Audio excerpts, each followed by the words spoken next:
Bercow, I heard someone refer to him today as a poisonous dwarf, someone who worked with him when he was in UK working as a staffer. But, I mean, it is extraordinary. He, in my view, has really debased the speakership pretty much from the get-go, certainly over the last 18 months, in the way he's machinated to keep the Remainers in the game.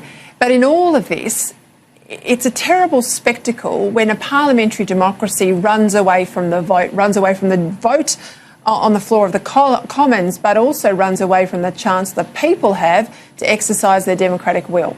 Yeah, well, precisely. This John Bercow character, he's the Speaker. I mean, it's utterly absurd. We all know the position of the Speaker is, and it's debated here frequently. We remember the same debates during the last few years about the ability of the Speaker, drawn from one party in Parliament, to represent, to not be biased and not to be unfair to the opposition.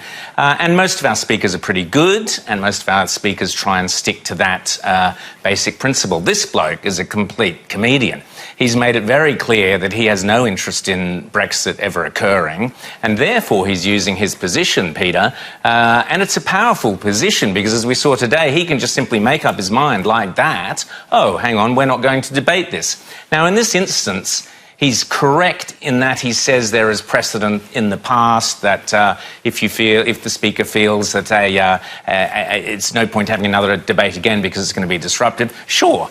But he's just using every trick in the book to delay Brexit. And what we're seeing, Peter, is basically strip away all the shenanigans. People get very confused about what does this vote mean and what does that vote mean and what does this letter to the EU mean and all this. Strip it all away. And what you have is the people of Britain voted by a majority of over 1.5 million, or around 1.5 million, to leave the EU. That was it 3 years ago. But a large percentage of the Parliament, for whatever reasons, they're absolutely committed to staying in the EU. So it's very simple for them in positions of power to use the levers of power to pull this stunt or that stunt. We had